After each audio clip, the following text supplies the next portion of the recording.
சொன்னதும் அவன் பாட்டுக்கு கையெழுத்து போட்டு கொடுத்துட்டான். ஆனா அந்த பொம்பளை பேசுற பேச்சு சரியில்லையே. அதைத்தான் நானும் யோசிச்சுட்டு இருக்கேன். இவங்களை எவ்வளவு சீக்கிரம் காட்டி விடுறோமோ அவ்வளவு சீக்கிரம் நமக்கு நல்லது. நீங்க உங்க அப்பாவை வெறுப்பேத்துறது உங்க பர்சனல் விஷயம். ஆனா அதுல ஏன் பெர்மிஷன் இல்லாம என்ன எப்படி கமிட் பண்ணலாம்? சாரி. பேசாத வார்த்தைகள் 1000 அர்த்தம் சொல்லும். பாஷைங்கிறது ஒரு எல்லா கல்யாணம் ஆன பொண்ணுங்களும் புள்ளத்தாச்சி ஆகிறவங்க தானே.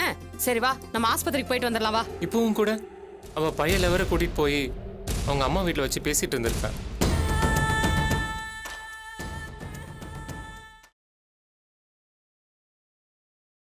நான் வீட்டுக்குள்ள போறதே ஒரு நரகத்துக்குள்ள போற மாதிரி தாங்க இருக்கு.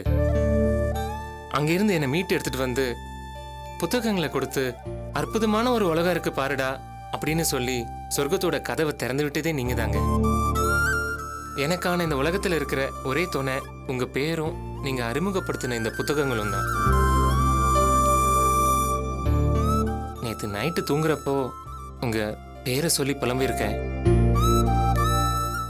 ஏங்க நான் என்னங்க பண்ண முடியும்? அது ஏன் தப்பு இல்லையே. உண்மையான அன்பும் பாசமும் நட்பும் இருக்கிற உங்களையும் நீங்க கொடுக்குற புக்ஸையும் எனக்கே தெரியாம என் மனசு கொண்டாட ஆரம்பிச்சிருச்சுங்க. காலையில எழுந்ததுமே என்கிட்ட யார் அந்த ரஞ்சனின்னு கேட்டு பயங்கரமா டென்ஷன் ஆயிட்டாங்க. ஏன் மதி புலம்புற, அவங்க என் ஃப்ரெண்டுன்னு சொன்னேங்க. ஏங்க அவங்க தான் புரிஞ்சுக்க மாட்டேங்கிறாங்கல்ல. ஏதாவது பாய் ஃப்ரெண்ட் நேம் சொல்லி எஸ்கேப் ஆக வேண்டியதானே? அப்படிலாம் பொய் சொல்ல கூட என்னால முடியாதுங்க. அதுவும் உங்க கூட பழகினதுக்கு அப்புறம் எந்த பொண்ணுகிட்டையும் விளையாட்டுக்கு கூட பொய் சொல்லக்கூடாதுன்னு உறுதியா இருக்கேங்க. சாரி, ஆனா பிரச்சனை ரொம்ப பெருசாயிடுமே. சரி விடுங்க, இதெல்லாம் சொல்லி உங்களை நான் வருத்தப்படுத்த விரும்பல. என்ன பொண்ணுங்க இவங்க? இந்த மாதிரி 1-2 பொண்ணுங்க இருக்கிறதாலதான் எல்லா பொண்ணுங்களையும் தப்பா பாக்குறாங்க. என்ன பண்றதுன்னே தெரியலங்க. நீதான் சோமா? ஆமாங்க. என்ன காலேஜுக்கு போனா பாடம் நடத்துற வேலையை மட்டும் பார்க்க மாட்டியா? தேவையில்லாம என்னென்னமோ பண்ணிட்டு இருக்க. மேல எல்லாம் கை வைக்காதீங்க. என்னடா நீ யாருமா? போ போ, வேலைய போ. சோமு யார்? சோமு இவங்களா? ஏய் போன் சொல்றல போ. ஹலோ என்னங்க, ஏன் இப்ப சத்தம் போடுறீங்க? பெரியவனா நீ? ஏய் ஹலோ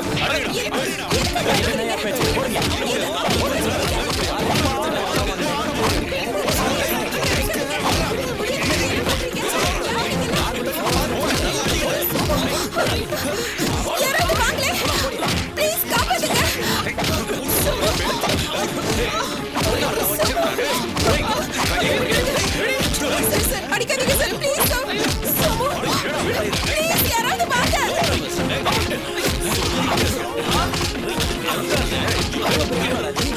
சோமு சார், அடிக்காதீங்க சார், ப்ளீஸ் சார், அடிக்காதீங்க. சோமு எதுக்கு இப்படி அடிக்கிறீங்க?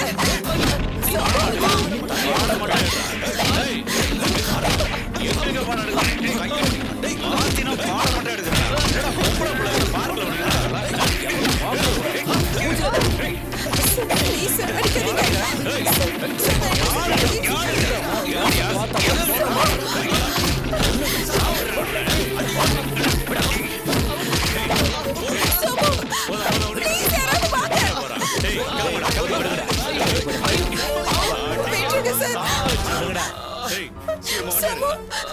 சோமு, சோமு எந்திரிங்க சோமு.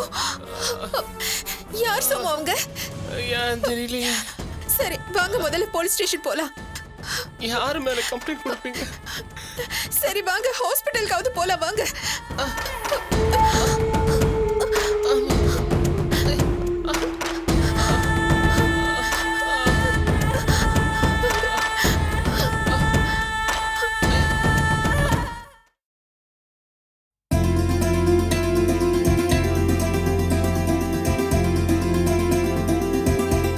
மதி, மதி எங்கம்மா? சித்ரா உங்ககிட்ட தான் கேக்குறேன். தெரியுது. பதில் சொல்லாம இருக்கேன்னா உங்ககிட்ட பேச பிடிக்கலன்னு அர்த்தம். கொஞ்ச நேரத்துக்கு முன்னால நீ ஃபோன் பண்ணி என்கிட்ட பேசினியம்மா. அது தகவல் சொல்றதுக்காக. அப்படி என்னம்மா நான் தப்பு பண்ணிட்டேன்? உங்க மனசாட்சியே கேளுங்க, அது சொல்லும். சரி, நான் தப்பா ஏதாவது சொல்லியிருந்தா மன்னிச்சுக்குமா. மதி எங்கன்னு கொஞ்சம். மதி அம்மா, டாக்டர் என்னம்மா சொன்னாங்க? கன்ஃபார்ம்டுன்னு சொன்னாங்கம்மா. சித்ரா உள்ள போய் கொஞ்சம் சக்கரை எடுத்துட்டு வாமா. எதுக்கு? நல்ல செய்தி சொல்லிருக்கா, அதான் மதிக்கு கொஞ்சம். அது சரி. ஏய் உள்ள போய் பாலும் காப்பி பொடி எடுத்துட்டு வந்து கொடு. அப்படியே காப்பியும் போட்டு குடிச்சிட்டு போகட்டும். பின்ன நீங்களே நியாயத்தை சொல்லுங்க. பொண்ணு உண்டா இருக்கான்னு கேள்விப்பட்டு வரவங்க இங்க வந்து சர்க்கரை இருக்கா, உப்பு புளி இருக்கான்னு கேட்டா இது எந்த ஒரு நியாயம்? அது இல்லைங்க சம்மந்தி, மதி வாந்தி எடுக்கிறேன்னு சித்ரா ஃபோன் பண்ணி சொன்னதும் அவ முழுகாம இருக்கான்னு தான் நான் நினைச்சேன். அவசரமா வந்ததுல நான் எதுவும் வாங்கிட்டு வரல. இதோ இப்ப போய் வாங்கிட்டு வந்துடுறேன் சம்மந்தி. பரவாயில்ல பரவாயில்ல. ஏய் போய் சர்க்கரை எடுத்துட்டு வந்து கொடுப்போ, சீக்கிரம் போ. மதி தலை சுத்தல இருக்கா மதி? இருந்ததுமா, இப்ப இல்ல. இனிமே அடிக்கடி வரும், கவனமா இருந்துக்கோ என்ன? சரிம்மா. எங்க ஆசையில மண்ணலி கொட்டிட்டு உங்க வாயிலையாவது சர்க்கரை கொட்டிட்டு சந்தோஷமா இருங்க. வாய் தரமா. பேரனோ பேத்தியோ நல்லபடியா பேத்து கொடுமா. என்னங்க நீங்க முத ஆசீர்வாதம் பண்ணும் போது நல்ல வார்த்தையா சொல்றது இல்லையா? பேரன் தான் பிறக்குன்னு சொல்ல வேண்டாமா? உங்க வாய் மூர்த்த பழிச்சு தொலைச்சிருச்சுன்னா என்ன பண்றது? பொம்பளை பிள்ளைய வச்சுக்கிட்டு நாளைக்கு நாங்கள்ல கஷ்டப்படணும்.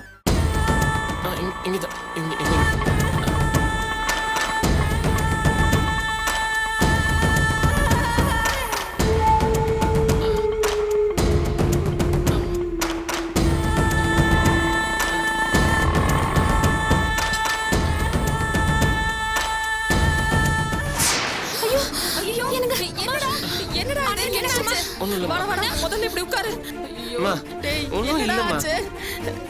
என்னடா ஒண்ணும் இல்லன்னு சொல்ற, முகமெல்லாம் இப்படி வீங்கி இருக்கு, இப்படி அடிபட்டு இருக்கு, என்னடா ஆச்சு? ஏமா யாருமா நீ? என்ன நடந்துச்சு? திடீர்னு 4-5 பேர் வந்து இவரை அடிச்சு போட்டு போயிட்டாங்க. அதனால நான் தான் ஹாஸ்பிட்டலுக்கு கூட்டிட்டு போய் டாக்டர் கிட்ட காமிச்சிட்டு வந்தேன். இல்ல பரவாயில்லைங்க, இந்த டேப்லெட்ஸ் வச்சுக்கோங்க. ரொம்ப அடிபட்டிருக்கு, கவனமா பாத்துக்கோங்க. டேப்லெட்ஸ் நேரத்துக்கு கொடுத்துருங்க. நான் வரேன். சோமு உடம்ப பாத்துக்கோங்க. வரேம்மா. என்னங்க மாப்பிள்ள, யார் எதுக்காக அடிச்சாங்க? யாருன்னு தெரியல. அது சரி, அடிபடுன்னு முன்னாடி தெரியுமா? அடிபட்ட மாப்பிள்ளைய நலம் விசாரிக்க வந்துட்டீங்க. என்ன மதி, மாப்பிள்ள கிட்ட இன்னும் சொல்லலையா? இல்லம்மா. என்ன பொண்ணுமா நீ? நீ முதல்ல மாப்பிள்ள கிட்ட சொல்லிருக்கணும். சீக்கிரம் சொல்லு, சொல்லுமா. என்ன உங்க 2 பேருக்குள்ளே பேசிக்கிறீங்க? என்ன ஏதாவது ரகசியமா? இல்ல மாப்பிள்ள, மதிய உங்ககிட்ட சொல்லுவா. ஏன் அத நான் சொல்ல மாட்டேனா? டேய் அவ முழுகாம இருக்காடா.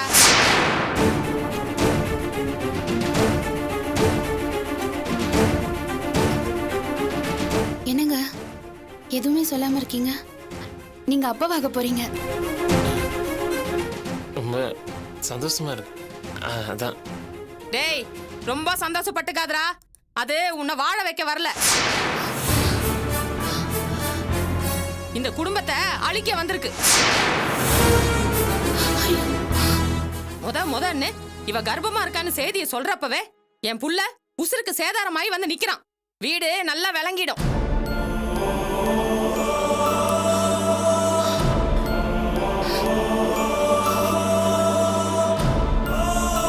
தலை தப்புனது தம்பராம் புண்ணியம்னு வந்து நிக்கிறான்.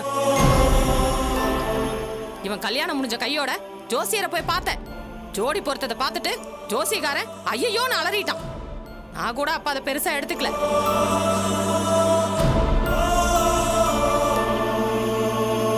இங்க பாருங்க சம்பந்தி, என் புள்ள உசுர பணைய வச்சு இந்த புள்ள இந்த வீட்டுக்கு வேண்டாம்.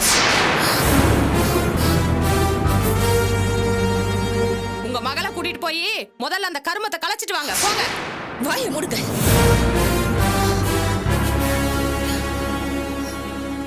என்ன மனுஷங்க நீங்க? என் பொண்ணு முதல்ல உண்டாகி வீட்டுக்குள்ள வரப்ப சொல்ற வார்த்தையா இது? எங்க வம்சம் தழைக்கிறதுல உங்களுக்கு அப்படி என்னங்க கோபம்? எது உங்க வம்சமா? வார்த்தைய யோசிச்சு பேசுங்க. உங்க பொண்ணுக்கு குழந்தை பிறந்தா அது எப்படி உங்க வம்சத்துல வரும்? அது எங்களோட வம்ச வாரிசா தான் வரும். அப்போ என் பொண்ணுக்கு எந்த உரிமை இல்லைன்னு போயிடுமா? இதோ நீங்களும் ஒரு பொண்ணை பெத்து வச்சிருக்கீங்க. நாளைக்கு அவளுக்கு கல்யாணம் ஆகி புருஷன் வீட்டுக்கு போனதுக்கு அப்புறம் அவ குழந்தைக்கு அவளுக்கு எந்த சம்பந்தம் இல்லைன்னு சொன்னாங்கன்னா நீங்க பார்த்துட்டு சும்மா இருப்பீங்களா? அதுக்கெல்லாம் முறையா முறைப்படி கல்யாணம் பண்ணி வந்திருக்கணும். என்னங்க நீங்க எதுக்கு எடுத்தாலும் அதையும் சொல்லி என் வாயை அடைக்கலான்னு பாக்குறீங்களா? என் பொறுமைக்கு ஒரு அளவு இருக்கு. ஒரு சாதாரண குடும்பத்துல செய்யற சீசனத்தை விட நான் ஜாஸ்தியாவே செஞ்சிருக்கேன்.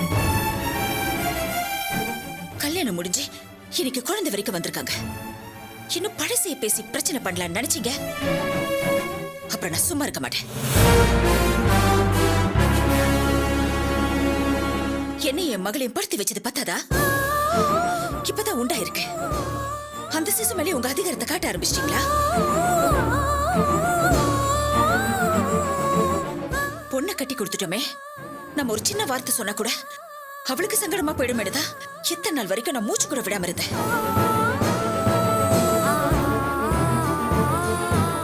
இதுக்கப்புறமும் கருவு கலைக்கிறேன் அதுன்னு ஏதாவது பேசுனீங்க, அப்புறம் நான் மனுஷியாவே இருக்க மாட்டேன். வேலைக்காரி தானே, உலகம் தெரியாது சட்டம் தெரியாதுன்னு நினைக்காதீங்க. இன்னொரு தடவை இந்த மாதிரி ஒரு நினைப்பு உங்க மனசுல என்னைக்குமே வரக்கூடாது. மீறி வந்துச்சு, இத்தனை நாளா பொறுமையா இருந்த சுந்தரிய நீங்க பார்க்கவே முடியாது சொல்லிட்டேன்.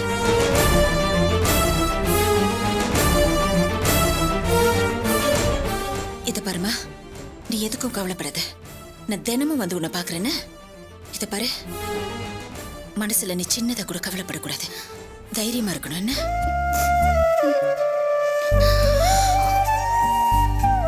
கட்டி கொடுத்த புள்ள உண்டா இருக்காளேன்னு சந்தோஷமா ஓடி வந்த இடத்துல இந்த மாதிரி பேசிட்டீங்களே சம்பந்தி. தயவு செஞ்சு இன்னொரு தடவை இந்த மாதிரி பேசாதீங்க, பண்ணாதீங்க. நான் வரேன். இந்தம்மா.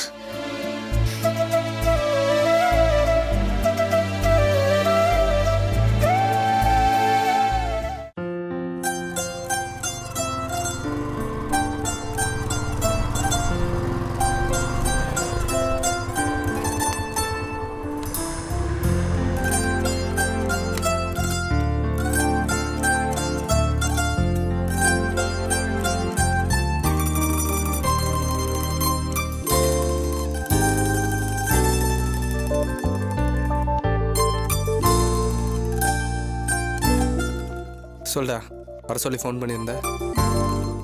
தேங்க்ஸ். எதுக்கு? ஃபோன் பண்ணதும் எதுவும் சொல்லாமல் வந்துட்டல, அதுக்கு தான். என் மேலே கோச்சிக்கிட்டு எங்கே வராமல் போயிடுவியோன்னு நினச்சேன். அந்த மாதிரி நினச்சிருந்தேன்னா ஃபோனே அட்டன் பண்ணியிருக்க மாட்டேன். நிஜமாவே என் மேலே கோவம் இல்லை தானே? ம், இல்லைடா. அப்புறம் ஏன் பழைய மாதிரி சகஜமாக பேச மாட்டேங்கிற? ஏன், நீ பேசியிருக்கலாம்ல. நான் வரப்ப வாடாஷாம்னு பழைய மாதிரி நீயும் கூப்பிட்டுருக்கலாம்ல. வந்ததுக்கப்புறம் கூட நானாக தான் உங்ககிட்ட பேசினேன். சரி, டீ சாப்பிடலாமா? Master 2 tea. போகிறேன் சார். சொல்லுடா, ஏதோ பேசணும்னு சொன்னேன். நம்ம ஏற்கனவே இதே இடத்துல உட்காந்து ஒரு விஷயம் பேசணும், ஞாபகம் இருக்கா? நம்ம இங்கே தான் உட்காந்து எல்லா விஷயத்தையும் பேசியிருக்கோம். நீ எதை சொல்கிற? நம்ம சீனியர் முத்துக்குமாரை பற்றி. ஆட்டோ ஸ்பேர் பார்ட்ஸ் கம்பெனி வச்சிருக்காரு அவரா? ஆமாம், படித்து முடிச்சதும் நாமளும் அதே மாதிரி ஒன்று ஆரம்பிக்கணும்னு பேசிட்டு இருந்தோம்ல. ஆமாம். என் பாட்டி பேரில் இருக்கிற சொத்தை விற்கிறாங்க, அதில் எனக்கும் ஒரு பங்கு வருது. சித்தப்பா உனக்கு பிடிச்ச பிஸ்னஸை பண்ணிக்கோன்னு சொல்லிட்டாரு. அதான் நம்ம ஏற்கனவே ஆசைப்பட்ட மாதிரி ஆட்டோ ஸ்பேர் பார்ட்ஸ் கம்பெனி ஆரம்பிக்கலான்னு பார்க்குறேன். இதில் நீ நானும் பார்ட்னர். அம்மா கிட்ட இந்த விஷயத்தை பற்றி சொல்லிட்டியா? சொல்லிட்டேன். இதுக்கப்புறம் நீங்கள் வேலைக்கும் போவேணும்னு சொல்லிட்டேன். அவங்க தான் கேட்க மாட்டேங்கிறாங்க.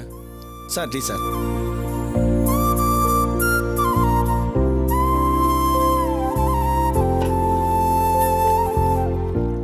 என்னாச்சு ஷாம்? உண்மையிலே உனக்கு ஒரு நல்ல ரூட் கிளியராக இருக்குடா. நினைக்கும் போது ரொம்ப சந்தோஷமாக தான் இருக்கு. பட் நான் அதில் பார்ட்னராக வர்றதுன்றது தான். ஏன்டா? எக்ஸாம் எழுதி முடிச்சிருந்தா கூட பரவாயில்லடா. பக்கிட்ட எப்படியா பேசி பணத்தை ஏற்பாடு பண்ணியிருப்பேன். இப்போ போய் கேட்டோம்னா ஃபஸ்ட்டு பேப்பர்ஸை கிளியர் பண்ணு, அப்புறம் பார்த்துக்கலாம் அப்படின்னு. டேய், நீ பணம் கொடுக்கணும்னு நான் கேட்டேனா? பணம் நான் தரேன்டா. நீ ஒர்க்கிங் பார்ட்னராக இருந்து எல்லாத்தையும் பார்த்துக்கோ. இல்லை நட்டு, முதல்ல ஒரு பிஸ்னஸ் ஆரம்பிக்க போகிறேன்னு சொல்கிறேன். எடுத்த உடனே தரங்களா பேச வேணான்னு தான் பணத்தை பற்றி சுற்றி வளைச்சி பேசினேன். உண்மையிலே எனக்கு இதில் இன்ட்ரெஸ்ட் இல்லைடா. ஏன்? இல்லை, வேணாம் விட்டுரு. நான் ஷாம் தான் வேணும்னு வந்திருக்கேன். ஆனால் நீ வேற எதையும் மனசில் வச்சிட்டு இருக்க. நம்ம ஃப்ரெண்ட்ஷிப்புக்கு அவ்வளோதான் மரியாதைனா சொன்னா தப்பாக நினைக்க மாட்டியா? சொல்லு. உன்னை நான் எப்படி நம்ப முடியும்? புரியல. இல்லை, ஒரு பொண்ணுக்காக இத்தனை வருஷம் பழகின ஃப்ரெண்டே ஜஸ்ட் லைக் தட்னு தூக்கி போட முடியுதுன்னா உன்னை நான் எப்போ நம்புறது? நாளைக்கே மதுக்காகவோ இல்லை மது மாதிரி வேற ஒரு பொண்ணுக்காகவோ திரும்ப நான் அசிங்கப்படுத்த மாட்டேன்னு என்னடா நிச்சயம்? இதை பாரு ஷாம், நான் உன்னை பார்க்கணும்னு சொன்னதுக்கு 2 காரணம் இருக்கு. ஒன்று, நீ என் ஃப்ரெண்டு. 2வது, உன்கிட்ட திறமை இருக்கு. டீ கடையில் ஃப்ரெண்டாக இருப்போம், ஒர்க் ஷாப்பில் வேலையை மட்டும் பார்ப்போம். எப்படிப்பட்ட சூழ்நிலை வந்தாலும் நான் உன் பர்சனல் விஷயத்தில் தலையிட மாட்டேன். நீயும் அப்படியே இருந்துக்கோ. எத்தனை வருஷம் ஆனாலும் நமக்குள்ள பிரச்சனையே வராது. சாரிடா, என்னால அப்படி இருக்க முடியாது. எனக்கு எந்த பிரச்சனையும் இல்லை. அவன் எப்படியா போட்டோன்னு நினச்சா அதுக்கு பேர் ஃப்ரெண்ட்ஷிப்பே கிடையாது. அப்ப நம்ம ஃப்ரெண்ட்ஷிப்பை நிரூபிக்கணும்னா நான் என் லவ்வை தூக்கி போடணும், அப்படிதானே? உங்கள் 2 பேர்கிட்டையும் திரும்ப திரும்ப சொல்கிறது இதுதான். உங்கள் லவ்வுக்கு அகேன்ஸ்டா நான் இல்லை. புரிஞ்சிக்காம லவ் பண்ணி பிரச்சனையில் மாட்டிக்காதீங்கன்னு சொல்ல வரேன். மது என்கிட்ட வந்து பேசினான். உனக்காக நான் எவ்வளோ சப்போர்ட் பண்ணேன். இதை பாரு, லவ்னா சின்ன சின்ன பிரச்சனை இருக்க தான் செய்யும். அதெல்லாம் நான் சரி பண்ணிடுவேன். அதுவும் இல்லாம மது இப்போவும் என் லவ்வர். உன் ஃப்ரெண்டோட லவ்வரை பத்தி தப்பா பேசாத. இல்லை நட்டு, மது உன்னை லவ். இதை பாரு ஷாம், மதுவை விட்டுட்டு நீ எதை பத்தி வேணாலும் பேசு. தயவு செஞ்சு அதை பத்தி மட்டும் பேசாத. நீ எனக்கு பிசினஸ்க்கும் வேணும், ஃப்ரெண்டாவும் வேணும். அதனால யோசிச்சு சீக்கிரமா ஒரு நல்ல முடிவா சொல்லு.